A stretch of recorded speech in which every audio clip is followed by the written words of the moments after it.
très grand plaisir pour moi d'animer cette table ronde avec nos anciens étudiants du master PLE, qui sont aujourd'hui des professionnels accomplis et investis dans leur mission.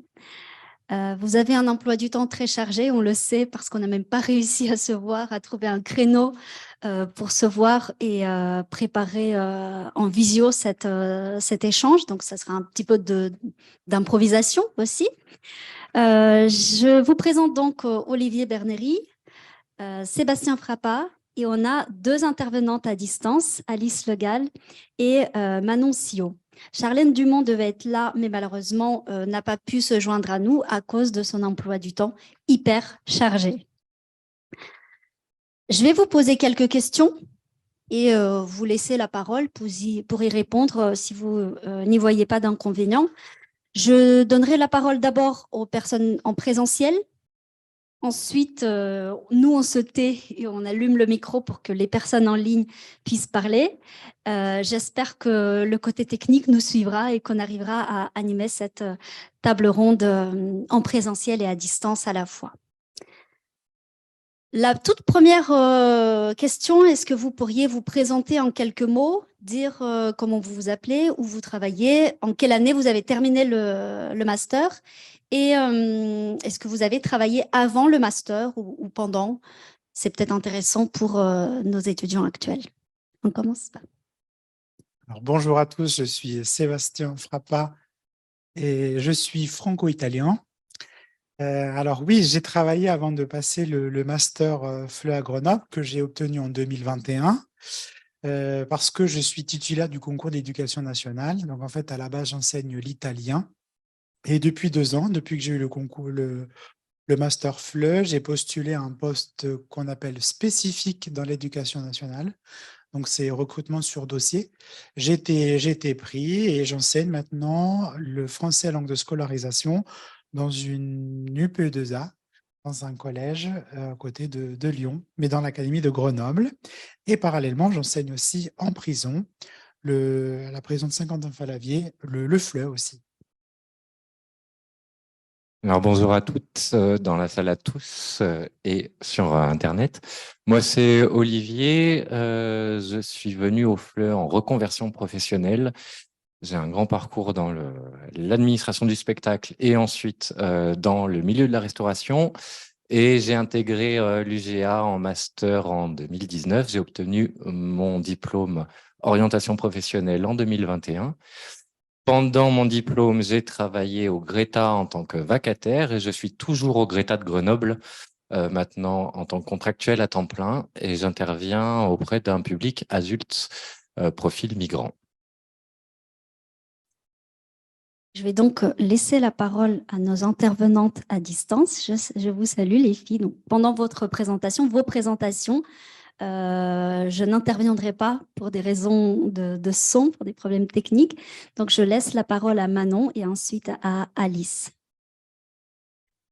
Alors, bonjour à tous et à toutes. Merci pour votre invitation à ce forum déjà et merci à Tatiana. Je m'appelle Manon, j'ai validé mon master en 2021 et pendant mon master, j'étais coordinatrice du projet Coformé, que beaucoup doivent connaître. Puis, j'ai travaillé à l'accueil des étudiants en exil. Et aujourd'hui, je travaille donc comme enseignante de français à l'Institut français de Mayence en Allemagne. Voilà. Moi, c'est Alice. J'ai commencé par enseigner avant de me lancer dans la formation à l'UGA, en FLE. J'ai commencé à l'Institut français de Géorgie à Tbilissi, dans le Caucase. J'ai adoré ça et donc c'est là que j'ai décidé de me former tout en travaillant à plein temps, plutôt dans l'administratif, dans l'organisation d'une école d'été. Et en même temps, je faisais mon master que j'ai obtenu donc en 2021. Et suite à ça, j'ai quitté mon poste plus administratif pour vraiment enseigner. Donc, j'ai commencé à l'Alliance française de Hong Kong. J'ai aussi occupé différents postes. Et là, maintenant, je suis à l'université à Hong Kong, enseignante de FLE et coordinatrice pour le département de FLE également. Merci beaucoup. En préparant cette table ronde, je me suis dit, est-ce qu'il serait possible d'écrire vos missions en 3 mots-clés? Je vous lance le défi. Alors, mes mots-clés, c'était mission d'enseignement, évidemment, transmission, qui est derrière l'enseignement, mission d'accompagnement et mission de soutien. On va pas être très très loin. Moi, j'ai mis la conception, puisqu'il y a tout le côté programmation sur la montée en compétences des stagiaires. Moi, je les appelle les stagiaires puisqu'on est dans la formation continue, pardon. L'animation, bien sûr, pour le face-à-face direct avec les stagiaires, et également le suivi pour tout ce qui est côté pendant la formation sur le programme pédagogique, le suivi des individus, ça rejoint ton accompagnement, et aussi les bilans qui sont à faire. Je passe donc aux filles. Comme pour la première question, je vais couper le son et je laisse la parole à Manon et puis à Alice. Alors pour moi, je ne vais pas être loin non plus. J'ai mis transmission évidemment de la langue française et de la culture francophone, voilà, qui rejoint donc la mission d'enseignement, qui va donc avec aussi la conception de programmes adaptés pour ces différents publics, voilà, différents outils, que ce soit en FOSS ou en FLE. Et puis j'ai mis en 3e mot l'évaluation, puisque je suis aussi examinatrice et correctrice des examens du DELF. Donc, évaluation. Alors pour moi, mes 3 mots, c'était motiver, créer et noter.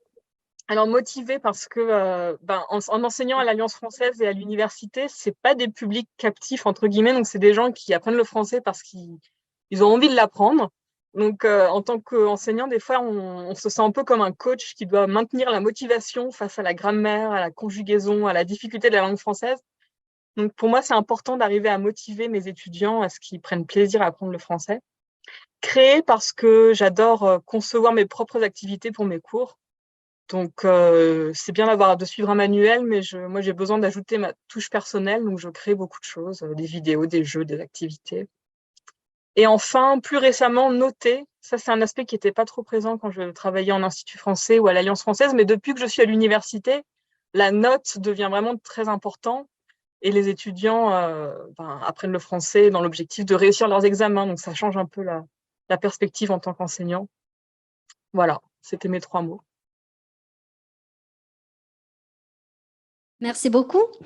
Une autre question très pratique. Quel est votre emploi du temps habituel de la semaine? Combien d'heures de cours vous donnez?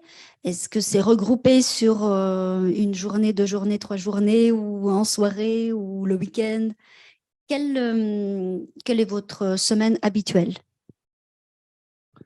Ma semaine habituelle, c'est mes 18 heures statutaires d'enseignant titulaire de l'éducation nationale. Donc 18 heures réparties pour moi sur 3 jours parce que c'est un poste loin, avec une quantité folle d'heures sup que j'ai mis. Voilà. C'est-à-dire que je fais 18 heures, je m'occupe de mes élèves que je prends dans le cadre du collège. Donc je gère en fait un peu plus d'une trentaine d'élèves de AENA. J'en ai 23 exactement au collège, et puis j'en ai une dizaine là, qui gravitent autour, parce que mon collège rayonne en fait avec d'autres collèges.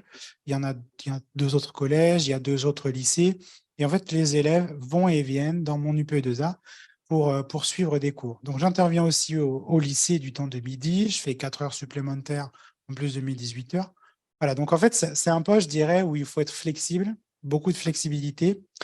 Et puis une grande hétérogénéité des groupes, évidemment dans le FLE, mais ça l'est encore plus ici, même si j'ai organisé mon emploi du temps en fonction de groupes de compétences, donc D1, DA2, DB1, des alphas aussi, mais il y a quand même aussi une grande diversité je dirais, de profils. J'ai des alphabétisations, j'ai des non scolarisés antérieurement, des élèves qui ont eu une excellente instruction, d'autres qui sont francophones mais qui n'ont pas l'écrit. Voilà, donc vraiment variété de profils, variété des origines, variété des cultures. Oui, mathématiques, moi je suis en temps plein et du coup j'interviens en face à face entre 20 et 25 heures par semaine. C'est regroupé sur des journées de 7 heures ou des demi-journées de 3 heures et demie. Ça veut dire que les stagiaires sont en formation vraiment à temps plein et eux, ils ont 30 heures de cours par semaine, comme à l'école. Enfin, c'est sur 4 jours et demi. Moi, j'interviens entre 20 et 25 heures. Le reste du travail, pour moi, c'est de la préparation de cours, bien évidemment, et le suivi administratif des stagiaires. Un grand merci. Je laisse la parole aux intervenantes à distance. Alors, de mon côté, moi, ce que je peux dire, c'est que ce n'est pas une semaine, enfin, ce n'est pas un emploi du temps habituel. Ça change chaque semaine puisque voilà, mon emploi du temps est très variable, avec une énorme amplitude horaire qui peut aller entre 8 heures jusqu'à 20h15 le soir, le plus tard.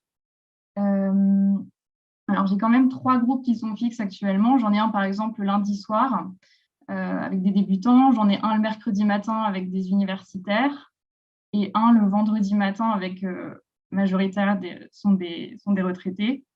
Et après, ça va être des cours donc, qui vont être individuels ou bien en duo, des couples, ou bien en trio. Et en fait, la particularité de ces groupes-là, en petit nombre, c'est qu'on les case où on veut dans la semaine.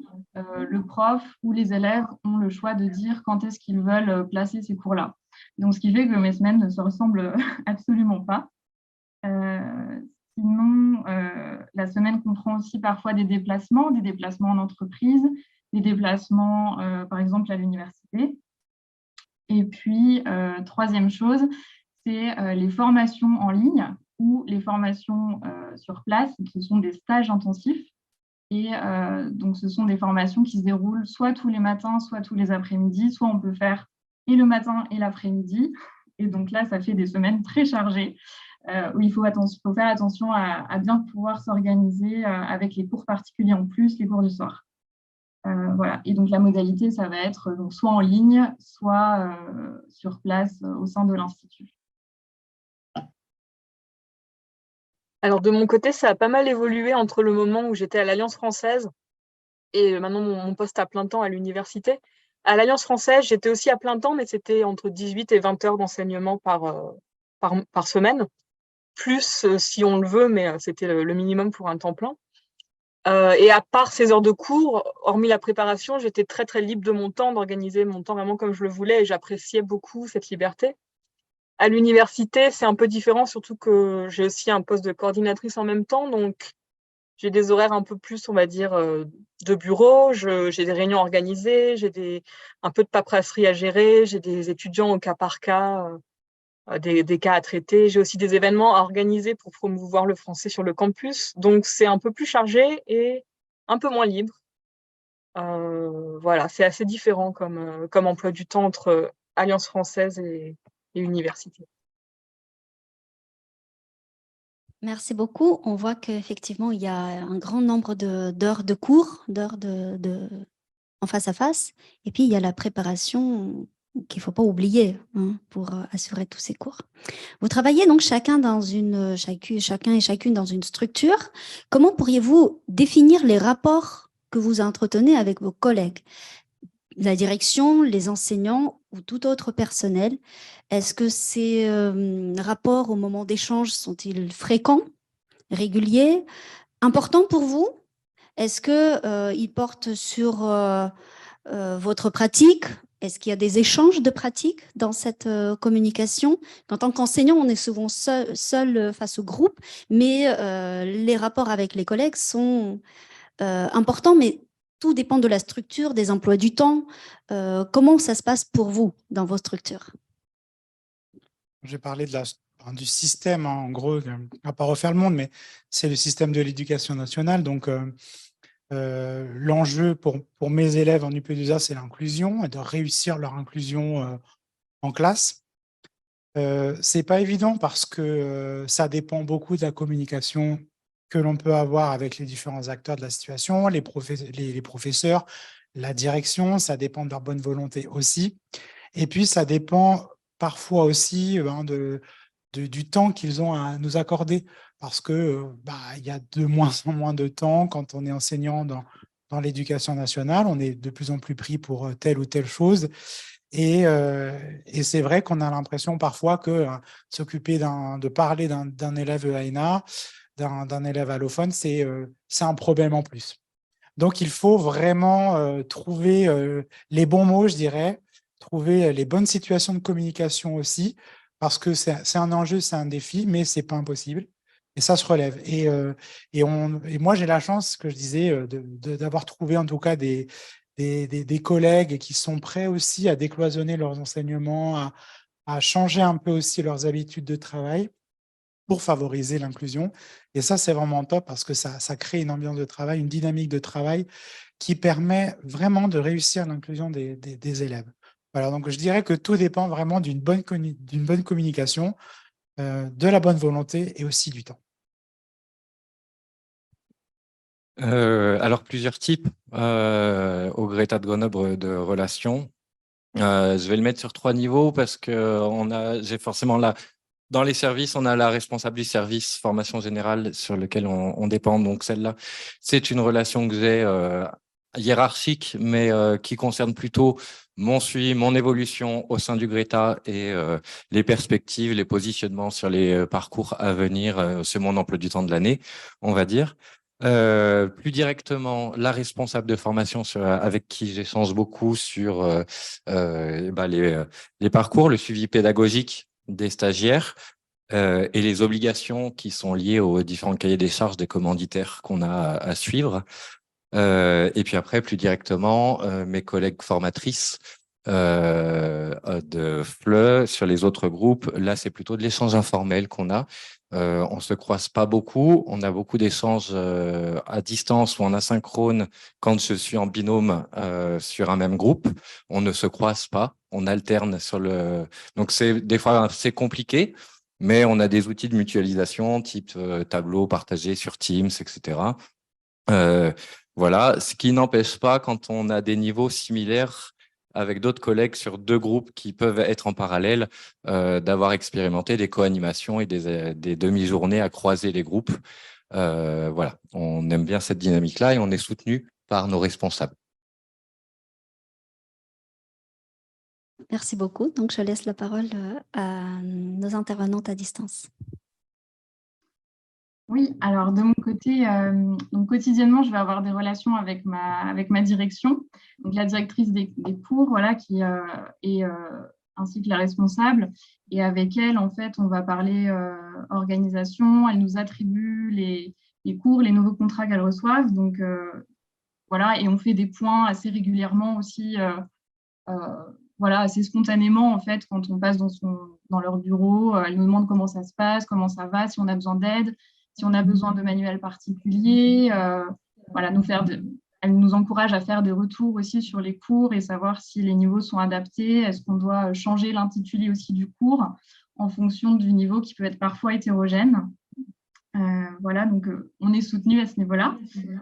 Ensuite, on interagit aussi pas mal avec le secrétariat. Donc là, c'est plus une question organisationnelle, type réservation de salle, accès à la bibliothèque ou gestion des absences, des présences.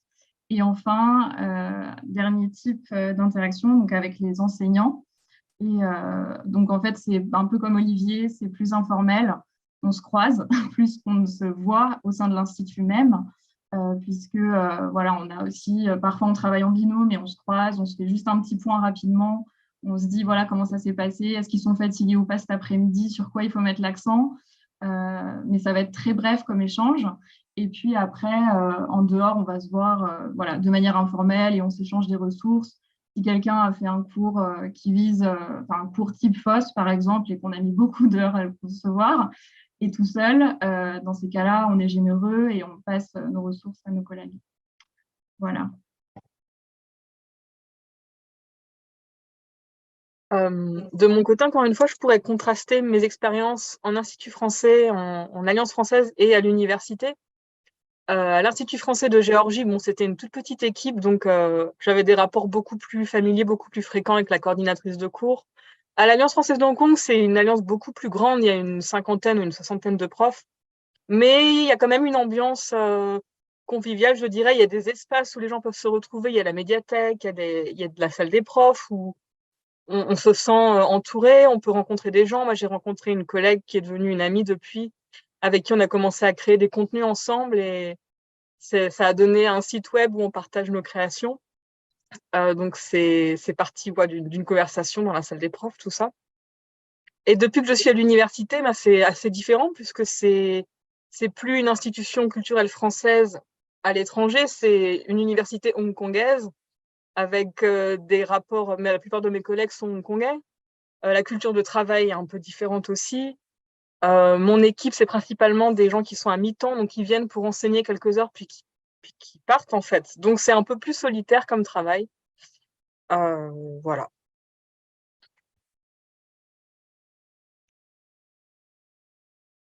Merci beaucoup. Une autre question, moi je me suis mise à la place d'une étudiante pour essayer de trouver mes réponses et réfléchir à des choses qui peuvent servir à nos étudiants actuels. Quelles seraient les 3 principales difficultés que vous rencontrez dans votre travail? Juste 3, hein, il ne faut pas les effrayer non plus. Les 3 principales difficultés de votre métier actuel. Moi, je dirais avant tout que je travaille dans un milieu monolingue et fermé. Le français, la France, l'éducation nationale, c'est un système fermé, monolingue, et très difficile de faire tomber les barrières, de faire tomber les cloisons et de proposer des choses nouvelles. Alors, sur le papier, on va être très motivé, très emballé. Et puis, quand on arrive aux faits et à l'action, c'est un peu plus dans la retenue. Et j'ai envie de dire qu'on est aussi le moteur. Voilà. La difficulté, c'est d'être le moteur de nouvelles pédagogies pour faire tomber ce monolinguisme et pour, tout à l'heure on en parlait, de faire accepter les vécus des élèves qui viennent d'autres pays et qui sont riches en fait, et pas handicapés. Voilà, ça c'est la première difficulté. La deuxième, je trouve que c'est le manque de formation des enseignants. Alors, ce n'est pas de leur faute, hein, mais souvent, comme je le disais tout à l'heure, quand on inclut un élève, on essaie de l'accompagner au mieux, mais c'est vrai que dans une classe où il y a 30 élèves, voilà, on met un EAINA au milieu comme ça, les professeurs disent ben, « qu'est-ce que j'en fais, moi? Il ne parle pas ma langue, je ne parle pas la sienne, c'est très complexe. » Et donc, je crois qu'il y a une réflexion à mener autour de la formation des enseignants, de voir comment on peut gérer, je pense que c'est très perfectible tout ça. Et la troisième difficulté, c'est le manque de moyens qu'on a dans l'éducation nationale et la centralisation du système éducatif français. Ça vient tout d'en haut, ça vient rien d'en bas. Et donc, les décisions, on nous les impose sans connaître, en fait, par exemple, le maillage territorial, les besoins. Tout vient d'en haut parce que c'est une politique budgétaire et on est obligé de l'accepter malgré tout et de faire avec. Alors, la première à laquelle je suis confronté, c'est les problèmes de gestion des hétérogénéités dans les groupes, puisque j'interviens avec un public complètement hétérogène. Les gens viennent du monde entier, ont différentes langues à gérer, différents niveaux de scolarisation aussi à l'origine. Et ça, c'est vraiment la principale difficulté à avoir à l'esprit au quotidien. Donc, tout ce travail à faire sur la différenciation. La deuxième, c'est une difficulté, mais plus en termes de temps, parce que pour moi, c'est très chronophage. Le Greta est un organisme de formation qui est labellisé avec le label Eduform sur la qualité de la formation. On a beaucoup de suivi à faire et de traces à laisser et de formalisation de nos parcours et des évaluations, des bilans. Voilà, on a aussi à respecter les cahiers des charges de nos commanditaires.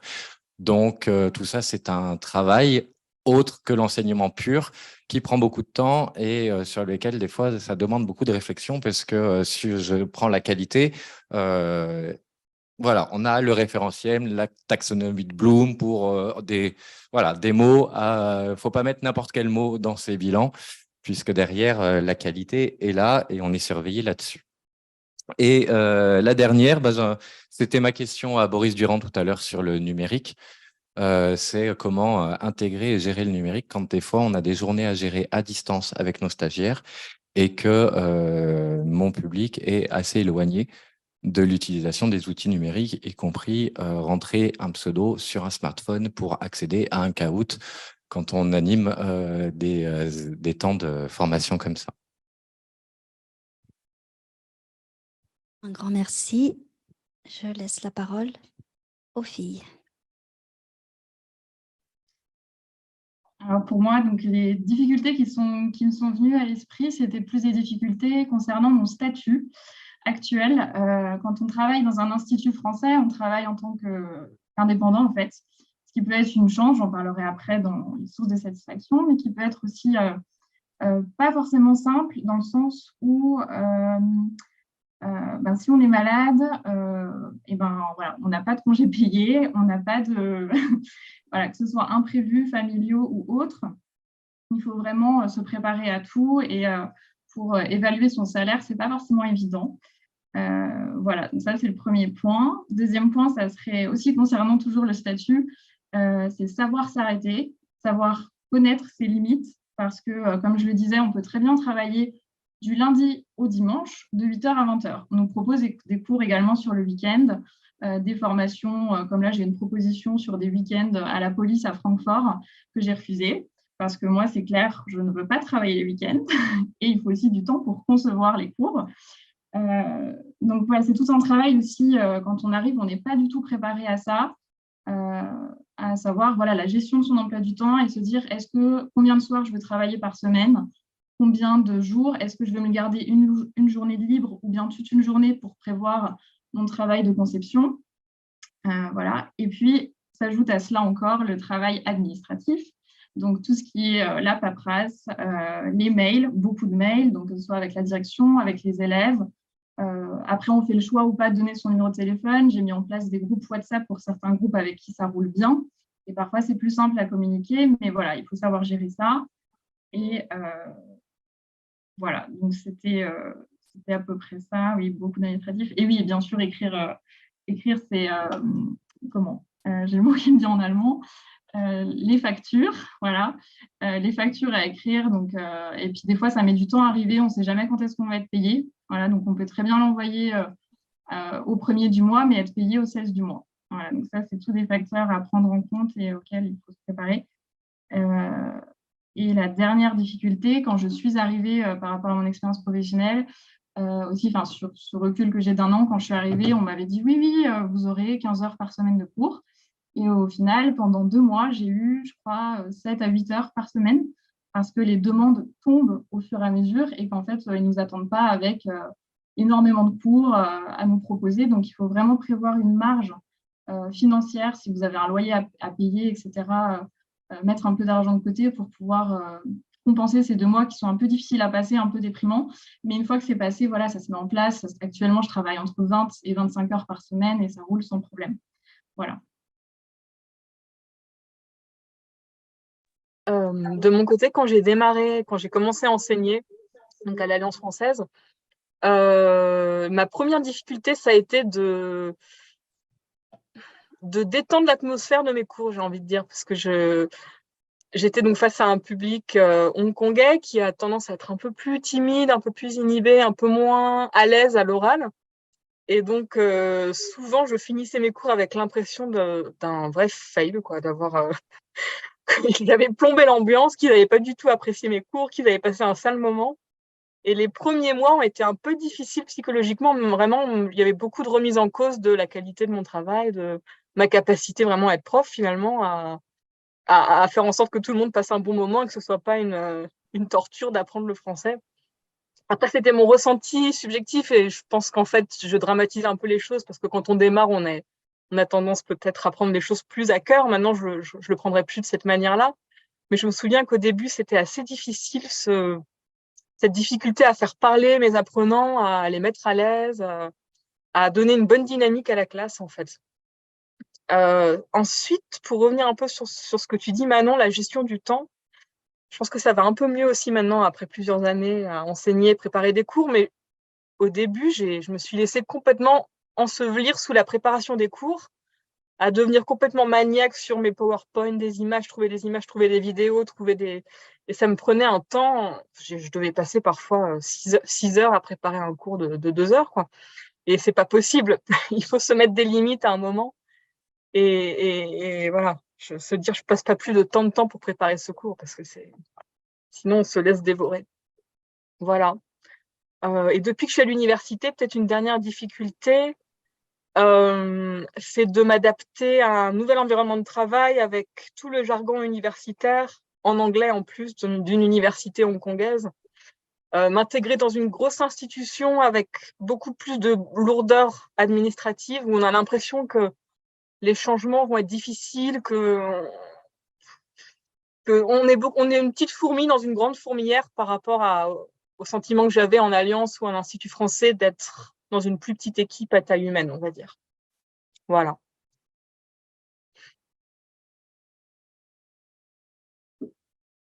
Merci beaucoup.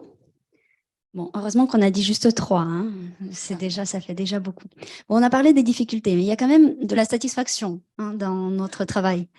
Quelles sont vos principales sources de satisfaction?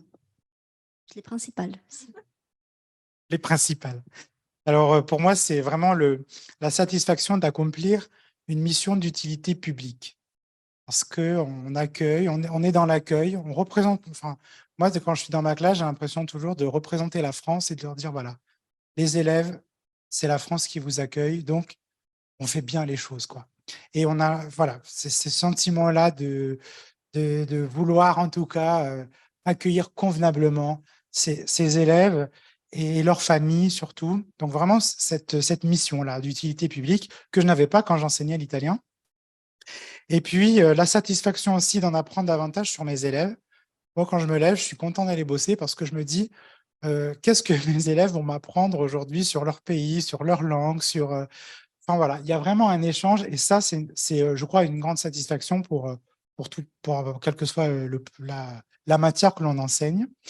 Et puis, de voir aussi, grande satisfaction de voir ces élèves réussir à s'épanouir dans leur nouvelle identité, tout en ayant construit sur quelque chose, sur leur vécu, sur leur passé. On n'a pas fait table rase de leur passé, mais on a construit avec eux. Et quand on les voit construire quelque chose de nouveau en s'appuyant sur leurs acquis, ça, c'est pour moi, voilà, c'est ce qui me donne vraiment l'énergie et la volonté de continuer ce métier. Oui, je te rejoins sur le côté épanouissement de la personne, parce que moi, je vis vraiment ça, voir l'épanouissement social que les gens peuvent gagner. Et ça fait partie des grandes satisfactions qu'on peut avoir. C'est cette casquette à la fois accompagnant social aussi avec les gens que j'ai qui me demandent plein de choses sur comment la vie est aussi administrative, même si ça fait pas partie du programme de langue, ça fait quand même partie de notre travail. La plus grande, c'est le sourire de mes stagiaires tous les matins.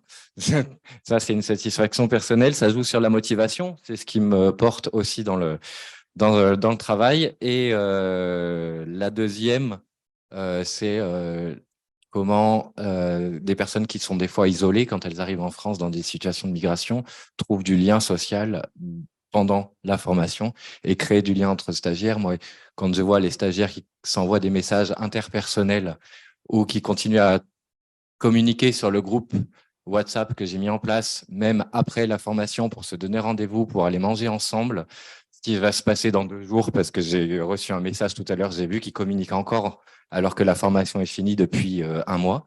Voilà, ça, c'est une grande satisfaction aussi. À vous les filles.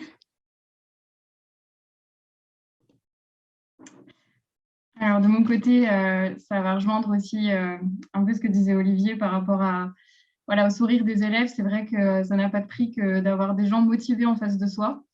Et donc, je dirais en un mot, c'est le relationnel en fait. C'est vraiment ça qui nous pousse à avoir envie de toujours mettre en place de nouvelles techniques pour transmettre notre langue, pour transmettre la culture. Et puis d'avoir des personnes qui viennent d'origines très différentes.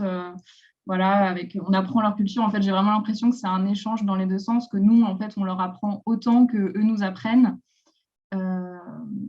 Et puis, en même temps, voilà, on apprend la langue cible de leur culture. Donc, c'est ouais, un échange dans les deux sens.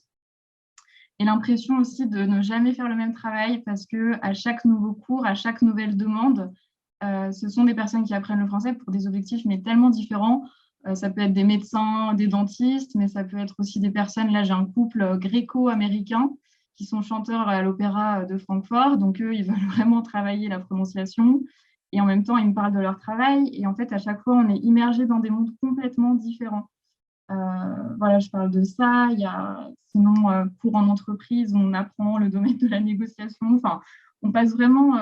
Et en même temps, parfois, c'est fatigant parce qu'il faut à chaque fois se remettre, OK, qui j'ai en face de moi et quels sont ses besoins. Mais c'est ça qui est super enrichissant. Et en fait, on apprend toujours. Voilà, j'apprends du vocabulaire très divers, particulier. Donc, oui, c'est ça, on va dire, mes sources d'épanouissement. Et puis aussi avec les plus jeunes, puisque je donne aussi des cours à des plus jeunes qui apprennent le français en dehors du lycée ou voilà, qui prennent des cours pour des diverses raisons. Et le lien avec les parents, voilà, qui nous demandent comment ça se passe à chaque fois. Des enfants dont le père est allemand, la mère est française, et l'enfant refuse de parler en français à la maison. Et la maman qui demande est-ce qu'elle parle vraiment en français avec vous? Donc, oui, voilà. Et après, c'est comment débloquer, aussi un peu, voilà, avoir un rôle dans ces familles-là.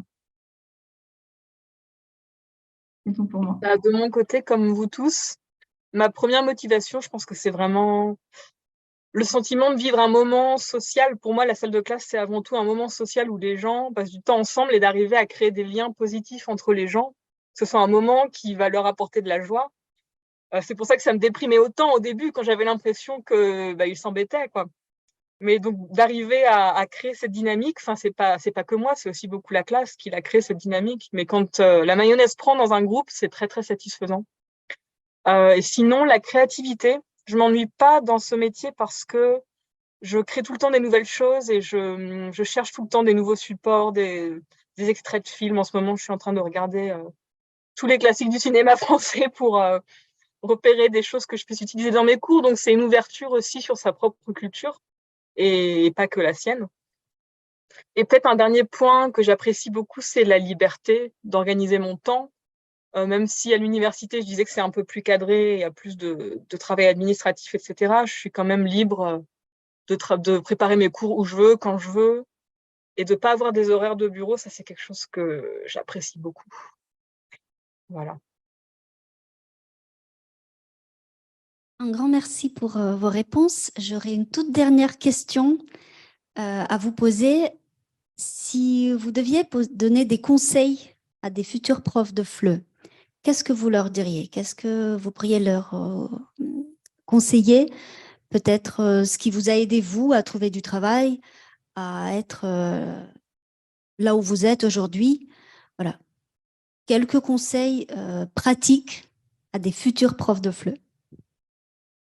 Moi, j'étais parti sur des conseils de pédagogie, mais au niveau pratique, c'est vrai que le FLE, on a entendu beaucoup parler de précarité, de difficultés d'emploi aussi. C'est vrai que c'est pas évident quand on veut travailler dans le FLE, travailler indépendant. Voilà. Ce que je peux conseiller en tout cas aux étudiants, c'est d'intégrer un travail stable. Par exemple, l'éducation nationale, c'est vrai qu'il y a quand même des défauts, mais il y a un moyen ensuite, si vous voulez faire du FLE, vous pouvez travailler dans le FLE. Avec des certifications, avec vos diplômes, vous pourrez ensuite. Et là, vous avez une stabilité, et là, vous pouvez vraiment faire des choses. Ça, c'est intéressant. Après, au niveau pédagogique, les conseils que je voulais vraiment donner, c'est d'oublier un peu les représentations que l'on peut avoir en tant que professeur ou en tant qu'élève professeur, des représentations qu'on a par nos lectures, par notre formation. On nous a peut-être formaté, et d'oublier un petit peu tout ça et d'oublier le frontal, en fait. Aujourd'hui, je crois que il faut dégager tout ça. Il faut éviter de voir nous en tant qu'experts et les élèves en tant que personnel inexpérimenté. Les élèves, ils ont Ils ont une expertise à nous apporter en tant que professionnels à nous. Et parfois, il faut savoir partager son expertise. Voilà. Et ce que je conseille aux futurs professeurs, c'est de prendre en considération les vécus des élèves en tant qu'expertise. Parce que ça, si vous appuyez sur ça, vous avez tout gagné dans la classe.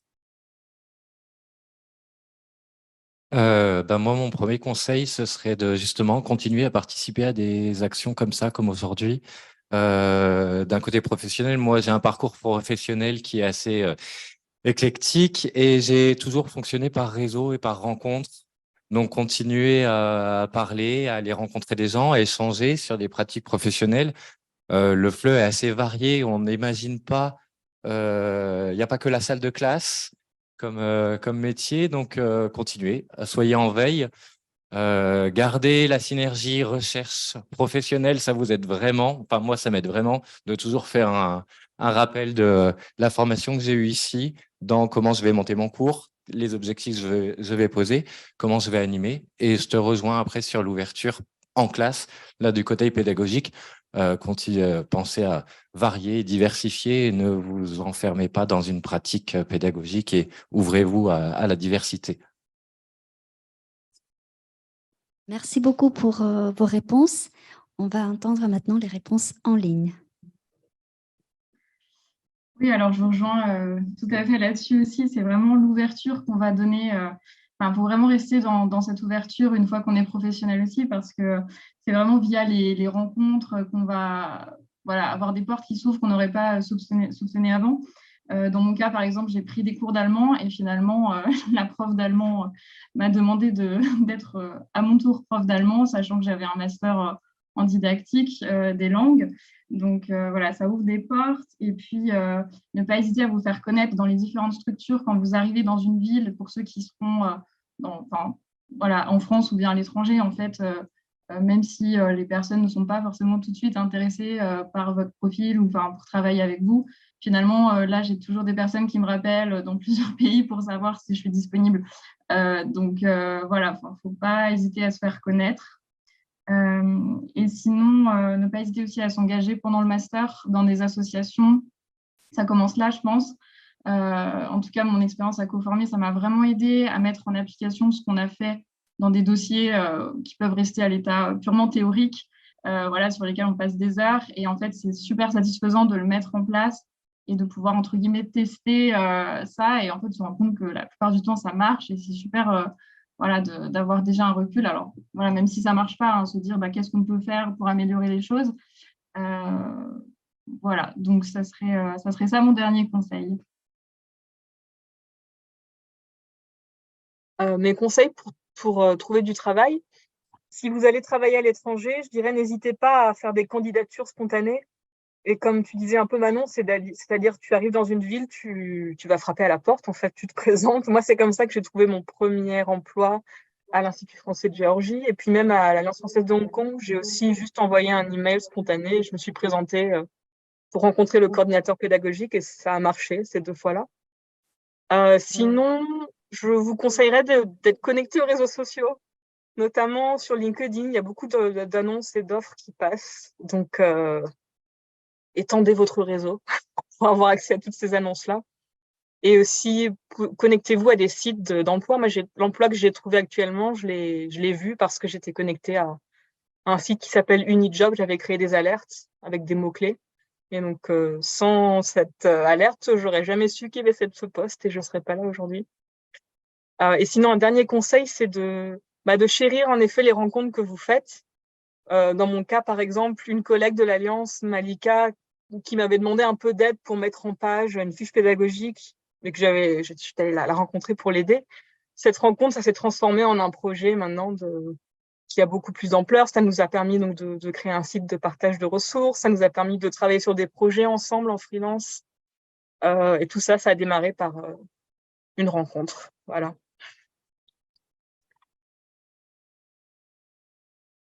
Un très grand merci à vous, donc nos chers professionnels et nos anciens étudiants. J'ai entendu beaucoup de choses aujourd'hui. Je vais faire un petit bilan hein, de ce que j'ai entendu. Et je suis entièrement d'accord avec ce que vous dites, c'était très intéressant pour moi d'entendre ces difficultés et ces sources de satisfaction parce qu'on est un peu dans les mêmes, on enseigne à l'université, mais finalement, ce sont aussi des lieux de rencontre, des lieux de partage. Donc, on a les mêmes difficultés que vous et les mêmes sources de satisfaction, formulées différemment à différents moments. Donc, ça me parle beaucoup. Et vos conseils, je les trouve très justes aussi.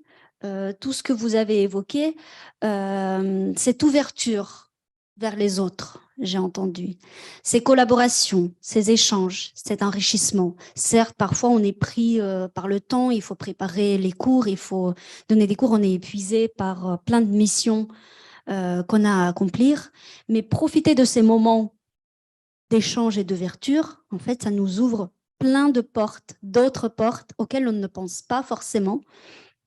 Et ça, je suis entièrement d'accord avec ce que vous dites. Ce que j'ai entendu aussi plus globalement dans la journée, c'est qu'être prof de FLE, c'est pas qu'enseigner. C'est concevoir, certes, à différentes échelles, à différents niveaux, mais c'est aussi coordonner. C'est aussi, j'ai entendu beaucoup le mot projet, gestion de projet. C'est cette capacité aussi à prendre de l'ampleur, à prendre de la distance par rapport à ce qu'on fait. Je pense que les professionnels tout au long de la journée nous l'ont bien montré.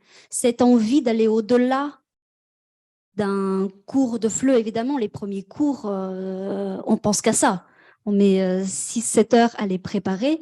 Puis au fil du temps, on se forme, on se sent plus à l'aise dans cette activité. Et plusieurs enseignants, plusieurs professionnels nous ont parlé de cette envie de projet, de création, d'ouverture. On a parlé aussi de liberté que nous avons en tant qu'enseignants. Je pense que ce sont des mots à retenir de la journée pour ceux qui sont déjà en poste et puis pour ceux qui vont prendre le relais et enseigner ou qui ont commencé, qui ont juste commencé à le faire. Et donc, pour clore, je voudrais remercier tous les... Oui, il y a des questions dans la salle ou en ligne et en ligne.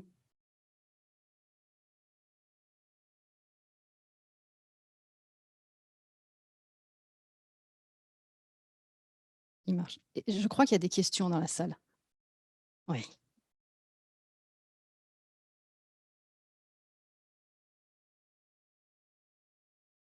Bonjour, je m'appelle Marina, je suis étudiante en M1 FLES et j'ai une question à Sébastien.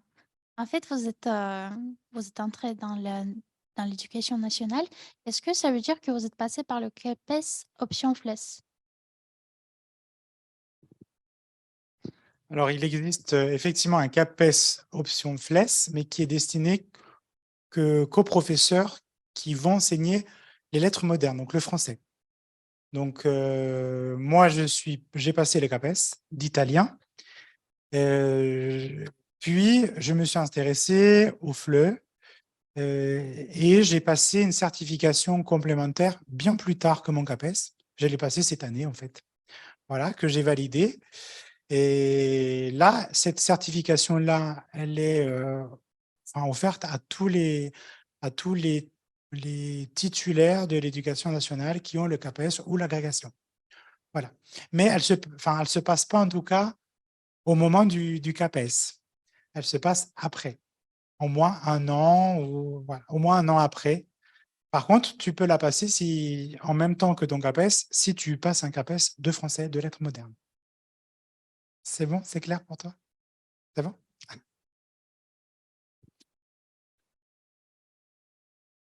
D'autres?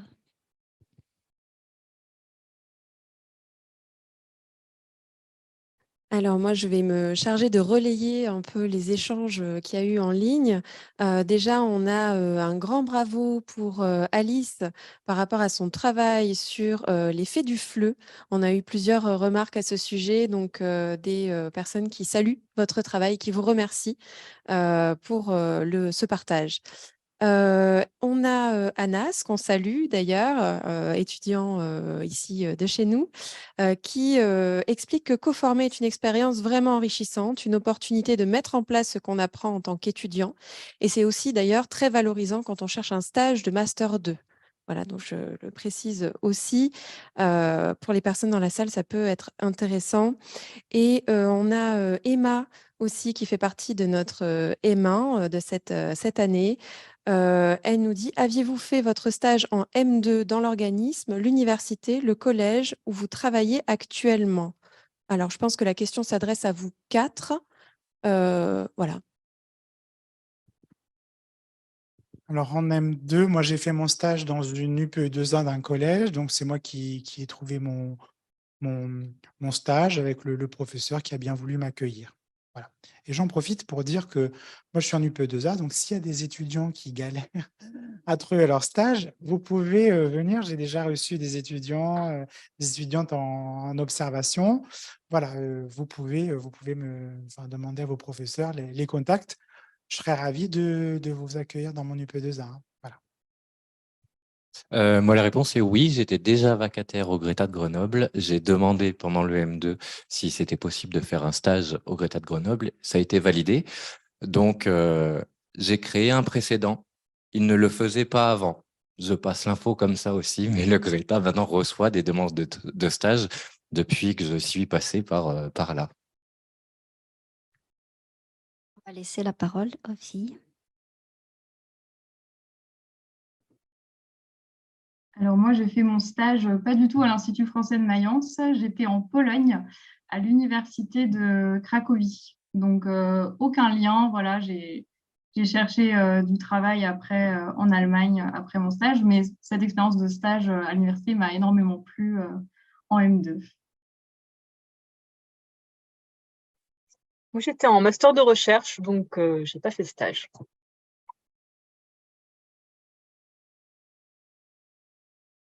Merci beaucoup. C'était encore possible il y a quelques années. Ce n'est plus le cas. Tout le monde doit passer par un stage. Est-ce qu'il y aurait une question dans la salle?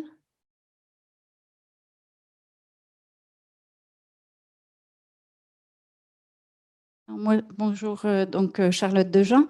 Non, moi, c'est pas une question, c'est juste vous remercier, vous dire que j'ai trouvé tout. Je suis ravie de pouvoir faire coucou à Manon en même temps. Moi aussi. J'ai trouvé vos apports vraiment très intéressants, très riches, variés, très complémentaires, très positifs aussi, parce que c'est vrai que c'est pas toujours facile du côté du monde du FLE, on le sait. Et je suis sûre que je recommanderais l'écoute de vos témoignages à nos futurs étudiants. Alors, la question est de savoir à quel moment ça c'est le plus pertinent, hein, parce qu'on sait que dans le parcours, il y a des moments où on est plus ou moins à même de prendre en compte tous les conseils qu'on peut recevoir.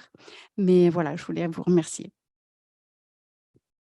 Merci beaucoup, Charlotte. On leur demandera de réécouter les conseils, la présentation tous les mois, tous les week-ends, à plusieurs reprises tout au long de la formation et de faire un dossier réflexif là-dessus. Ils aiment bien ça, les étudiants. Hein. On aime bien leur demander de faire ça. C'est une blague, c'est une blague. On a encore quelques petites minutes. On a quelques... Oui, c'est moi qui ai le chrono autour du cou. Oui. On a encore quelques petites minutes. Du coup, j'ai le micro, je le garde et j'ai une dernière petite question. Parce qu'on a parlé toute la journée depuis ce matin de qu'est-ce qu'on fait après un master de FLE et on a eu tout un panel de possibilités. On a vu qu'en fait, c'était jamais fermé et que c'était aussi des histoires de rencontres, etc. J'ai juste envie, et Sébastien, si tu es d'accord pour répondre à ma question, mais c'est facultatif, de se dire aussi qu'on peut aussi avoir envie de continuer à réfléchir après un master de FLE et qu'on peut faire par exemple un doctorat. Et il s'est bien gardé d'en parler. Et du coup, juste deux petits mots pour dire que en étant en activité, il y a aussi cette ouverture-là de se dire j'ai aussi envie de poursuivre ma réflexion. Et du coup, si tu veux, tu as 180 secondes, même pas, pour nous. Voilà, juste pourquoi? Pourquoi? En fait, j'aime beaucoup étudier, j'aime avoir le nez plongé dans les livres. J'avais un peu oublié ça. J'ai tenté un peu la grecque, mais en italien, c'est 3 postes. Donc, j'ai raté, évidemment. Et le FLE, la recherche en FLE m'a donné cette envie de continuer un petit peu cette recherche-là. Et j'y trouve mon compte. Et donc, j'ai voulu continuer cette recherche. Mes questions, c'est l'interculturalité, mais maintenant, c'est devenu l'identité vulnérable en milieu plurilingue et dans un univers monolingue et fermé comme le système de l'éducation nationale. Et je trouve qu'il y a beaucoup de choses. Alors, pourquoi faire une thèse? Je trouve que c'est vraiment utile. On en parlait avec Christine, c'est un engagement, en fait. Voilà, c'est un engagement. Certains vont s'engager en politique. Moi, je m'engage dans la recherche pour faire avancer les choses et les consciences, les cœurs et les âmes. C'est idéaliste, mais enfin, voilà, pourquoi ma motivation, c'est celle-là, pour améliorer les choses. Un grand merci. Les étudiants présents et les étudiantes. Oui, il y a une question encore. Bonjour, ma question c'est à Manon. Je voulais savoir si c'est possible de faire des stages pendant l'été au sein des instituts français en Allemagne et des stages hors de parcours scolaire, sans être étudiant en master ou ailleurs. Merci. Et plutôt des stages pas longue durée, 3-4 mois, pas plus. Alors actuellement, il y a des stagiaires à l'Institut français, mes stagiaires alors dans la direction des cours, avec la directrice des cours, et une stagiaire à la culture. On n'a pas de stagiaire en fait qui fait des cours de français. Je sais qu'il y en a une qui s'est essayée au cours de français et qui a observé un de mes cours. Mais sinon, je ne sais pas dans quelle mesure il est possible de faire un stage dans l'Institut français. Ça n'a pas été le cas dans celui où je travaille, mais peut-être que d'autres ont d'autres expériences en tant qu'enseignant. Je peux poser la question et renvoyer l'information si besoin.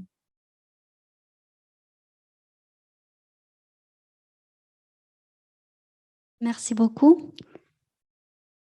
Vous pouvez nous demander les contacts. Après, vous connaissez nos mails. On est là. On peut vous mettre en contact. Aucun souci. Et bien, s'il n'y a pas d'autres questions, on peut peut-être faire un petit mot de clôture que j'ai commencé à faire parce que j'étais bien dans votre lancée, dans la réflexion. Et donc, tout simplement, pour remercier tous les participants, vraiment de la journée. Moi, j'ai été très attentive à tout ce qu'on a écouté depuis ce matin. Et vraiment, je remercie tous les participants que nous avons conviés pour ces présentations sincères, passionnées et pleines d'enthousiasme. C'est très inspirant, c'est très enrichissant. Ça nous donne envie, ça nous motive, nous aussi, à avoir plus de contact avec les gens qui sont sur le terrain, à animer davantage des choses pour la recherche, pour la banalisation, pour la diffusion de la recherche également. Un grand merci au public, aux étudiants qui sont là en présentiel, mais aussi au public à distance. Un grand merci à Baptiste pour ta présence et ton soutien tout au long de la journée. Sans toi, on ne serait pas arrivé, c'est sûr. Donc, un énorme merci. Et les filles, les organisatrices de cette journée, pour votre bonne volonté, pour votre bonne humeur, votre motivation, votre présence. Voilà, on a très bien fonctionné, on a été efficace. Et malgré le fait que Catherine ne soit pas avec nous aujourd'hui, on a réussi. Et vous avez assuré cette journée. Un grand merci à vous. Et j'espère vous retrouver dans 2 ans à la prochaine édition du Forum FLE, qu'on va réfléchir, peut-être reconstruire pour construire quelque chose d'original, de nouveau. Toutes les idées que vous avez sont les bienvenues. Voilà. Merci à vous.